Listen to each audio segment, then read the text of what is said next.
ਵਾਹਿਗੁਰੂ ਜੀ ਕਾ ਖਾਲਸਾ ਵਾਹਿਗੁਰੂ ਜੀ ਕੀ ਫਤਿਹ। North America news ਦੇਖ ਰਹੇ ਸਾਰੇ ਦਰਸ਼ਕਾਂ ਦਾ ਸਵਾਗਤ ਹੈ। ਮੈਂ ਹਾਂ ਗੁਰਿੰਦਰ ਸਿੰਘ। ਖਬਰਾਂ ਦੀ ਸ਼ੁਰੂਆਤ ਕਰ ਲੈਂਦੇ ਹਾਂ ਹੈਡਲਾਈਨਸ ਦੇ ਨਾਲ।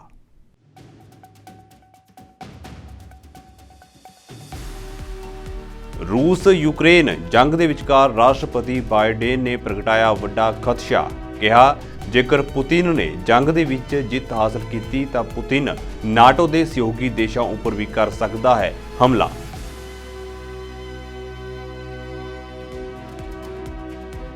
ਅਮਰੀਕਾ ਦੇ ਵਿੱਚ ਭਾਰਤੀ ਮੂਲ ਦੀ ਔਰਤ ਕ੍ਰਿਸਟਲ ਕੌਲ ਨੇ ਅਮਰੀਕੀ ਸੰਸਦ ਮੈਂਬਰ ਦੀ ਚੋਣ ਲੜਨ ਦਾ ਕੀਤਾ ਐਲਾਨ। ਅਮਰੀਕਾ ਦੇ ਸੂਬੇ ਵਰਜੀਨੀਆ ਤੋਂ ਅਮਰੀਕੀ ਪ੍ਰਤੀਨਿਧੀ ਸਭਾ ਲਈ ਲੜਨਗੇ ਚੋਣ।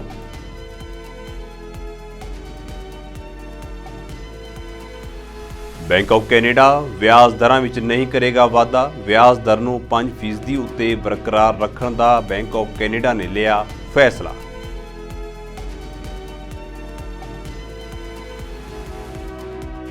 ਅਮਰੀਕਾ ਦੇ ਵਿੱਚ ਯੂਨੀਵਰਸਿਟੀ ਦੇ ਕੈਂਪਸ ਦੇ ਵਿੱਚ ਵਾਪਰੀ ਗੋਲੀਬਾਰੀ ਦੀ ਵਾਰਦਾਤ। 3 ਵਿਦਿਆਰਥੀਆਂ ਦੀ ਮੌਤ, 2 ਗੰਭੀਰ ਰੂਪ ਦੇ ਵਿੱਚ ਜ਼ਖਮੀ।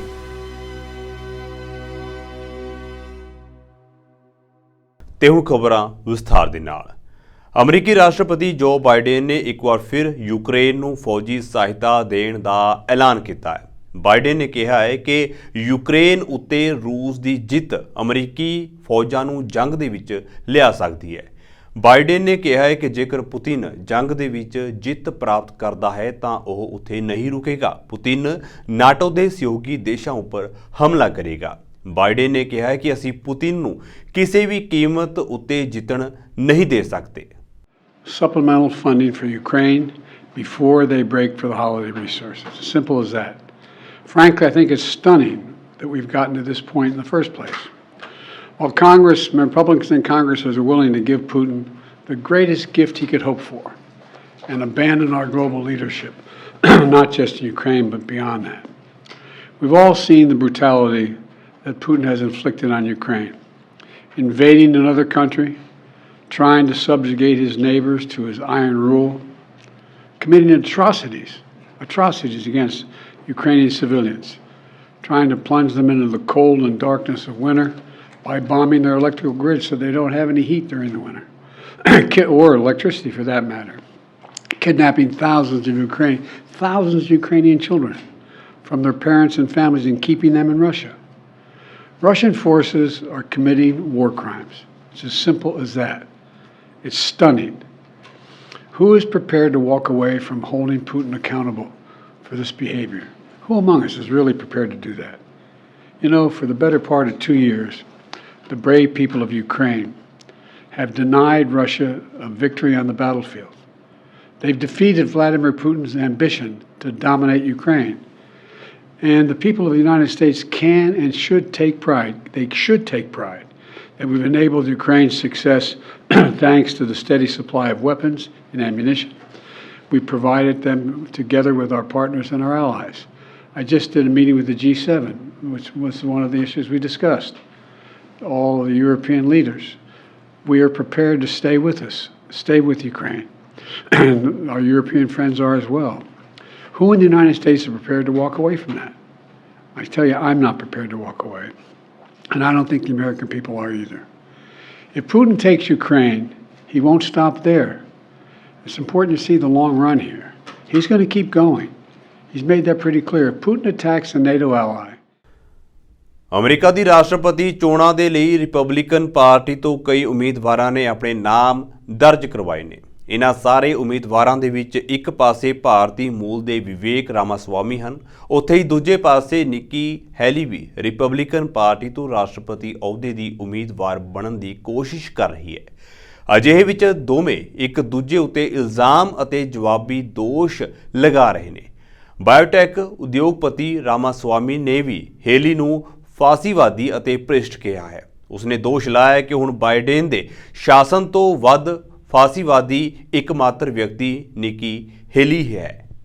Megyn, I think there's a time and place for everything. We need somebody in the White House who absolutely is going to be a fighter when it counts. And I did say that there were some good people on that stage in that third debate. Doug Burgum was on that stage at that time, and I'll say that jokingly. Ron DeSantis is a good person too. I want to go back, though, to Nikki Haley's comment from earlier that she is somehow not responding to the will of these donors. Nikki, you were bankrupt when you left the UN.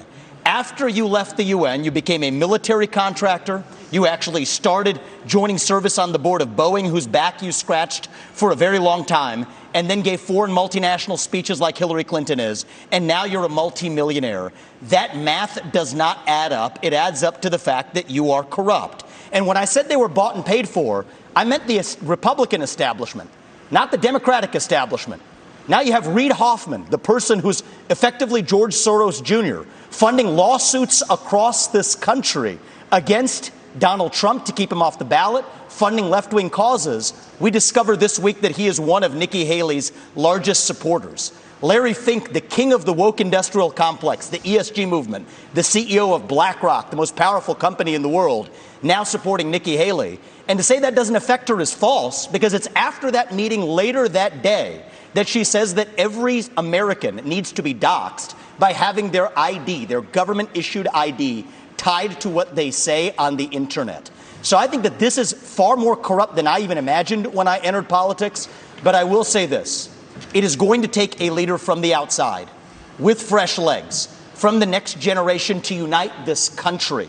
Not the broken politicians who are puppets of the puppet masters, but the actual people in this country. Thomas Jefferson was 33 when he wrote the Declaration of Independence.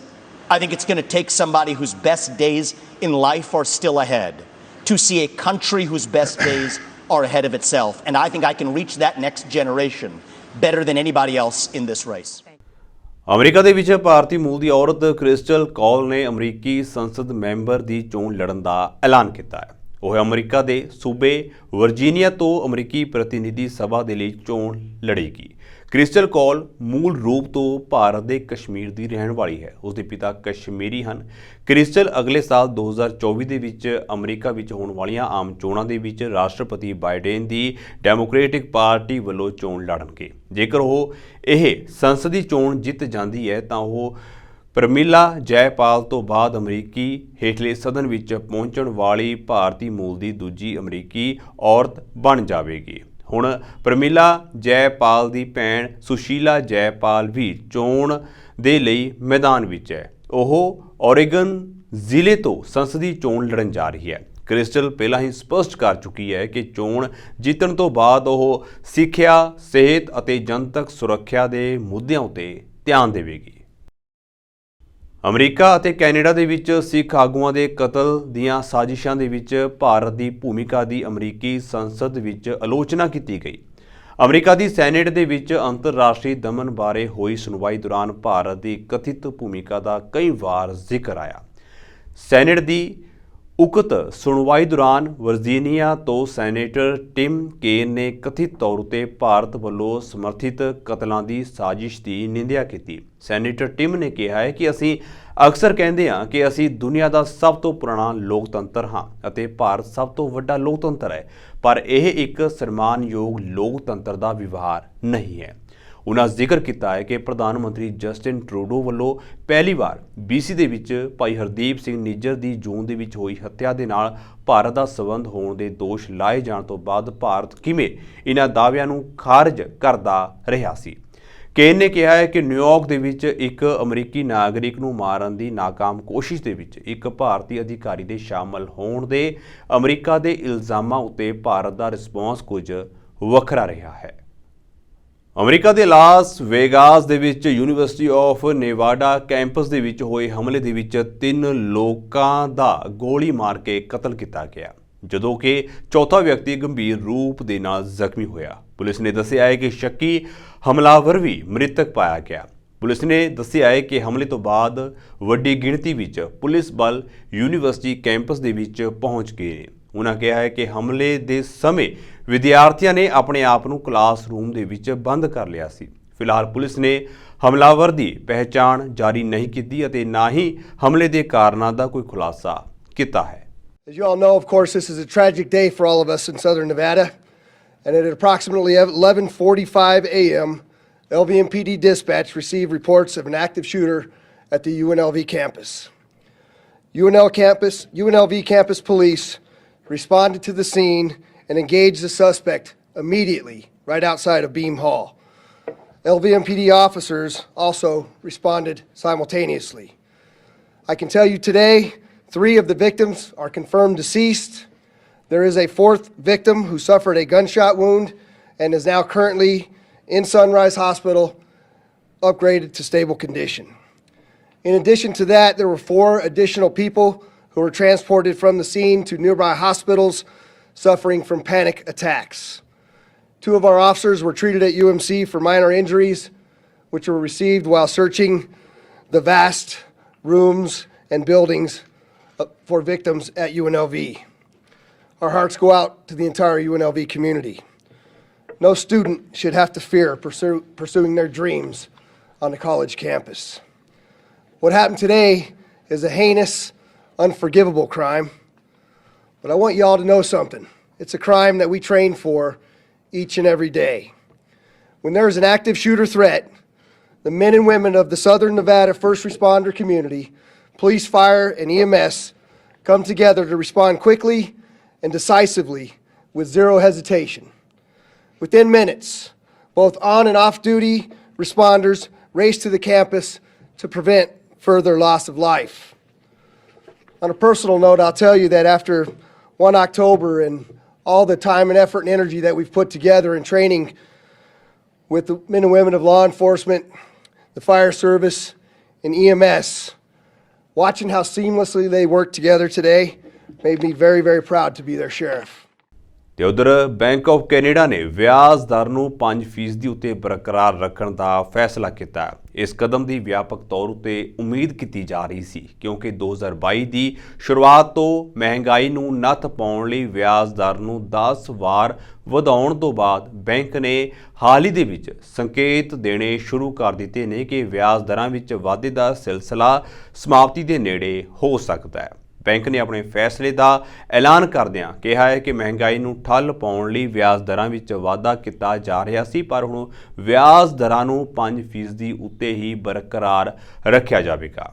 ਅਰਥਸ਼ਾਸਤਰੀਆਂ ਦਾ ਮੰਨਣਾ ਹੈ ਕਿ bank ਵਿਆਜ ਦਰ ਵਾਧਿਆਂ ਨੂੰ ਵਿਰਾਮ ਲਗਾ ਚੁੱਕਿਆ ਹੈ ਅਤੇ ਉਮੀਦ ਹੈ ਕਿ 2024 ਦੇ ਵਿੱਚ ਕਿਸੇ ਸਮੇਂ ਉੱਤੇ ਬੈਂਕ ਆਪਣੀ ਦਰ ਦੇ ਵਿੱਚ ਕਟੌਤੀ ਕਰਨੀ ਸ਼ੁਰੂ ਕਰ ਦੇਵੇਗਾ। ਤੇ ਉਧਰ BC ਦੇ ਵਿੱਚ ਆਬਾਦੀ ਦੇ ਹਿਸਾਬ ਦੇ ਨਾਲ ਰਿਹਾਇਸ਼ੀ ਥਾਵਾਂ ਦੀ ਘਾਟ ਨੂੰ ਪੂਰਾ ਕਰਨ ਦੇ ਲਈ ਸੂਬਾਈ ਸਰਕਾਰ ਦੇ ਵੱਲੋਂ ਨਵਾਂ ਹਾਊਸਿੰਗ ਕਾਨੂੰਨ ਲਿਆ ਕੇ ਮਿਊਨਿਸਪੈਲਿਟੀਜ਼ ਨੂੰ ਵੱਧ ਤੋਂ ਵੱਧ ਹਾਊਸਿੰਗ ਉਸਾਰਨ ਦੇ ਲਈ ਕਿਹਾ ਗਿਆ ਹੈ। ਪਰ ਕੁਝ ਮਿਊਨਿਸਪੈਲਿਟੀਜ਼ ਦਾ ਕਹਿਣਾ ਹੈ ਕਿ ਸੂਬਾਈ ਸਰਕਾਰ ਇਹ ਫੈਸਲਾ ਠੋਸ ਰਹੀ ਹੈ ਕਿਉਂਕਿ ਉਕਤ ਨੀਤੀ ਹਰ ਸ਼ਹਿਰ ਦੇ ਵਿੱਚ ਲਾਗੂ ਨਹੀਂ ਹੋ ਸਕਦੀ। ਇਸੇ ਦੌਰਾਨ ਟਾਊਨਸ਼ਿਪ ਆਫ ਲੈਂਗਲੀ ਕੌਂਸਲ ਨੇ ਕੁਝ ਇਲਾਕਿਆਂ ਦੇ ਵਿੱਚ ਇਹ ਕਾਨੂੰਨ ਲਾਗੂ ਨਾ ਕਰਨ ਦੀ ਗੱਲ ਕੀਤੀ ਹੈ। ਟਾਊਨਸ਼ਿਪ ਆਫ ਲੈਂਗਲੀ ਦੇ ਨਾਲ ਕੁਝ ਹੋਰ ਮਿਊਨਿਸਪੈਲਿਟੀਜ਼ ਵੀ ਸੂਬਾਈ ਸਰਕਾਰ ਦੀ ਨੀਤੀ ਤੋਂ ਨਾਖੁਸ਼ ਹਨ। Council has confirmed that it has a number of significant concerns with the impact Bill 44 is going to have, especially in our developing areas in South Langley and Willoughby. So that's the problem with Bill 44 is that the Township of Langley would not have no control over determining parking requirements or other factors for these small-scale multi-unit buildings can now go on any new single-family subdivision that we create. So that could be, again, sold or turned over, and we would not have the ability to know what the population projections would be, how many school sites we need, etc. So it really does affect the planning for new areas like Fernridge. देखो Langley township only community है ਜਿਹੜਾ ਇਹੋ ਜੀ drastic step ਟੇਕ ਕਰ ਰਿਹਾ। ਮੈਂ mayor ਨਾਲ meat ਕੀਤਾ ਸੀ 2 ਵੀਕਸ ਅਗੋ। ਮੈਂ ਉਹਨਾਂ ਨੂੰ ਸਟ੍ਰੇਟ ਕਹਿਤਾ ਵੀ ਕੋਈ ਲੋੜ ਹੈਗੀ ਨਹੀਂ ਜਿਹੜਾ ਤੁਸੀਂ ਕਰ ਰਹੇ ਹੋ, ਪਰ ਉਹ ਪੋਲੀਟੀਕਲ ਪੁਆਇੰਟ ਮੇਕ ਕਰਨਾ ਚਾਹੁੰਦੇ ਆ ਪਰ ਉਹਨਾਂ ਦੀ ਕਮਿਊਨਿਟੀ ਨੇ ਸਫਰ ਕਰਨਾ ਇਹ ਡਿਸੀਜਨ ਤੋਂ। A lot of municipalities like Township of Langley or Surrey are creating housing, and we should be supported and assisted and helped. And we haven't seen that approach. We've seen sort of the mandate to create housing without the follow through from infrastructure.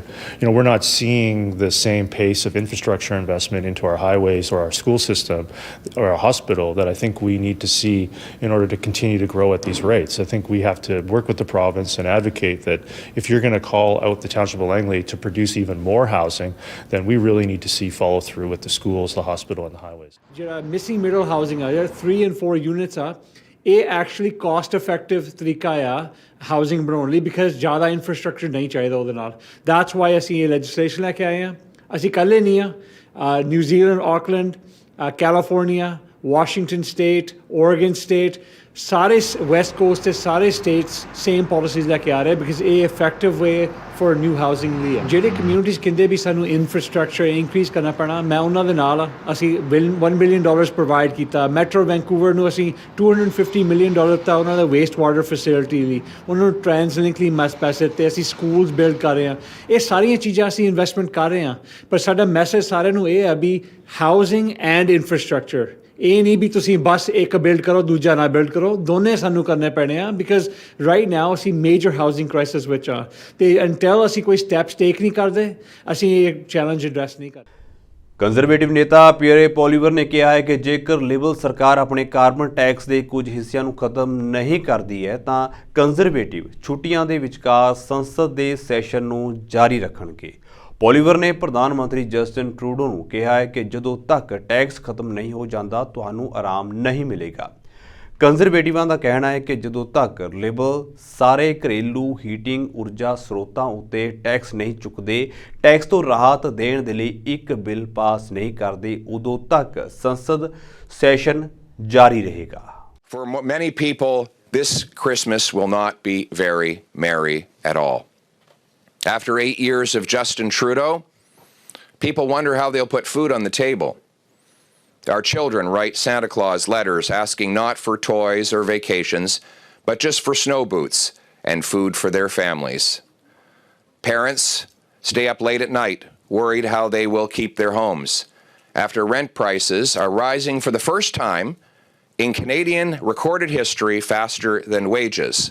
That has never happened before. The cost of the average mortgage has more than doubled. The cost of a needed down payment for a new home, doubled. Rent has doubled. The last 2 months have been the fastest recorded increases in rent in Canadian history. Yesterday, Justin Trudeau's own housing agency was asked if the government has a plan to close the 3.5 million home gap in our housing supply, and they answered no. This was not an opposition MP accusing the government of not having a plan. This was Justin Trudeau's own housing agency after 8 years, as though he hasn't had time to come up with a plan. So far, his only plan has been to massively inflate the cost of housing with relentless and irresponsible money printing that floods our financial systems, profits the big corporations, and doubles housing costs, while he inflates the bureaucracy that block home building. He's since come up with a housing accelerator plan, $4 billion, and where is the money going? To build more local bureaucracies to block more homes. And while Canadians can't afford their rent or even dream of buying a home, now they worry they won't be able to feed their families at all. Justin Trudeau has presided over the doubling of food bank use in Toronto. Nationwide, 2 million visits, a record-smashing number of people lined up in 1 month to go to food banks. ਮੰਦੀ ਦੀ ਮਾਰ ਚੱਲ ਰਹੀ trucking industry ਅਤੇ ਖਾਸ ਕਰ owner ਆਪਰੇਟਰਾਂ ਲਈ ਇੱਕ ਹੋਰ ਮਾੜੀ ਖਬਰ ਇਹ ਹੈ ਕਿ ਹੁਣ ਕੈਨੇਡੀਅਨ ਅਤੇ ਖਾਸ ਕਰ ਓਨਟਾਰੀਓ ਦੀਆਂ ਕੁਝ ਟਰੱਕਿੰਗ ਕੰਪਨੀਆਂ 53 ਫੁੱਟ ਟ੍ਰੇਲਰਾਂ ਦੀ ਥਾਂ ਉੱਤੇ 60 ਫੁੱਟੀ ਟ੍ਰੇਲਰ ਸੜਕਾਂ ਉੱਤੇ ਉਤਾਰਨ ਜਾ ਰਹੀਆਂ ਨੇ।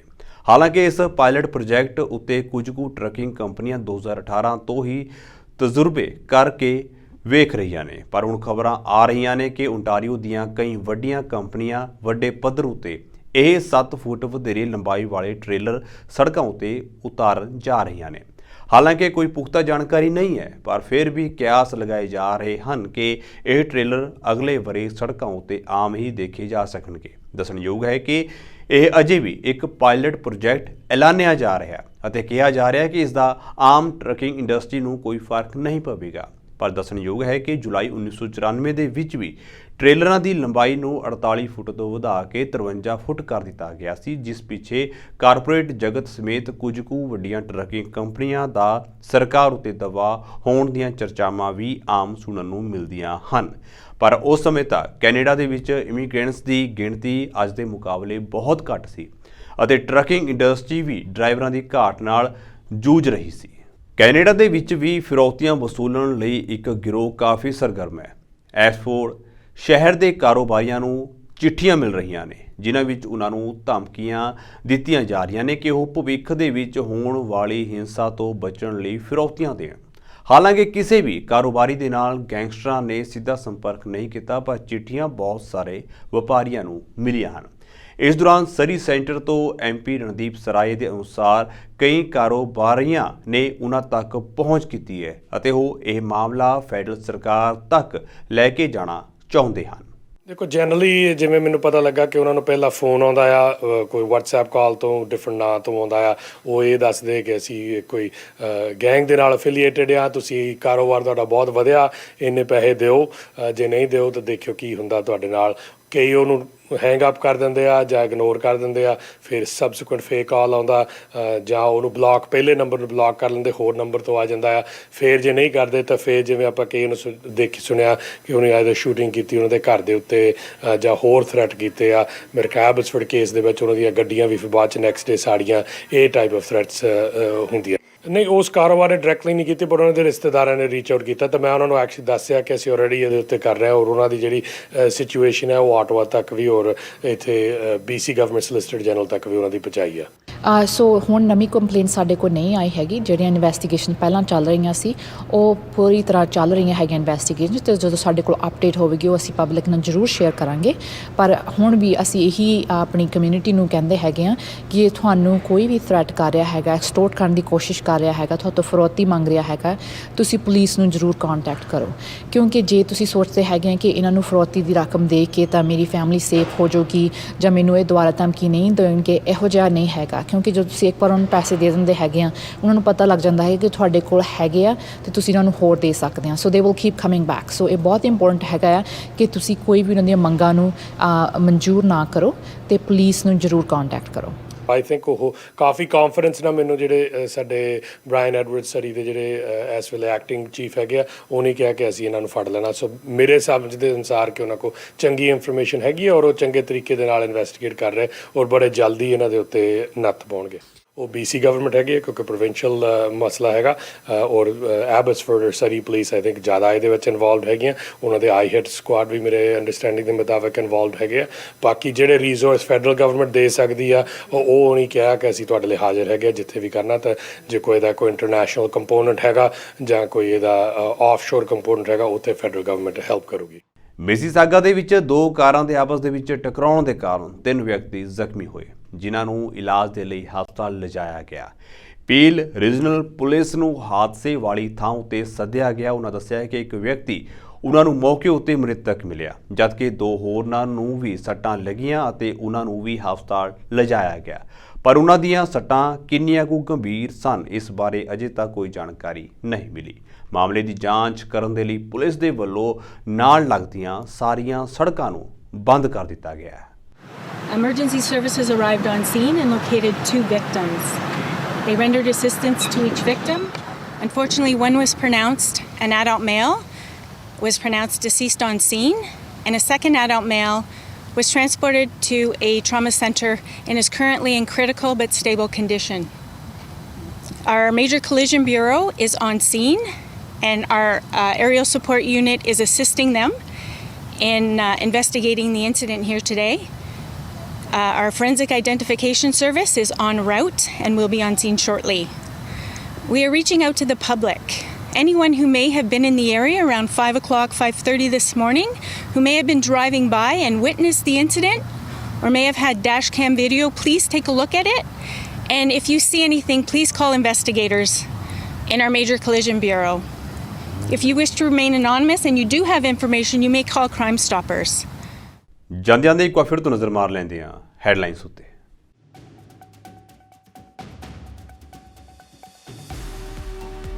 ਰੂਸ ਯੂਕਰੇਨ ਜੰਗ ਦੇ ਵਿਚਕਾਰ ਰਾਸ਼ਟਰਪਤੀ ਬਾਈਡਨ ਨੇ ਪ੍ਰਗਟਾਇਆ ਵੱਡਾ ਖਦਸ਼ਾ।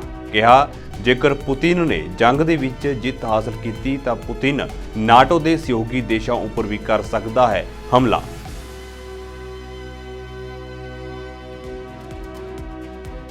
ਅਮਰੀਕਾ ਦੇ ਵਿੱਚ ਭਾਰਤੀ ਮੂਲ ਦੀ ਔਰਤ ਕ੍ਰਿਸਟਲ ਕੌਲ ਨੇ ਅਮਰੀਕੀ ਸੰਸਦ ਮੈਂਬਰ ਦੀ ਚੋਣ ਲੜਨ ਦਾ ਕੀਤਾ ਐਲਾਨ। ਅਮਰੀਕਾ ਦੇ ਸੂਬੇ ਵਰਜੀਨੀਆ ਤੋਂ ਅਮਰੀਕੀ ਪ੍ਰਤੀਨਿਧੀ ਸਭਾ ਲਈ ਲੜਨਗੇ ਚੋਣ। 'ਚ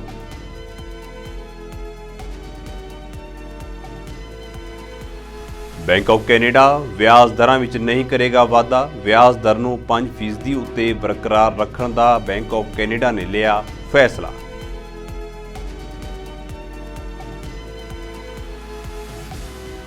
ਅਮਰੀਕਾ ਦੇ ਵਿੱਚ ਯੂਨੀਵਰਸਿਟੀ ਦੇ ਕੈਂਪਸ ਦੇ ਵਿੱਚ ਵਾਪਰੀ ਗੋਲੀਬਾਰੀ ਦੀ ਵਾਰਦਾਤ, 3 ਵਿਦਿਆਰਥੀਆਂ ਦੀ ਮੌਤ, 2 ਗੰਭੀਰ ਰੂਪ ਦੇ ਵਿੱਚ ਜ਼ਖਮੀ।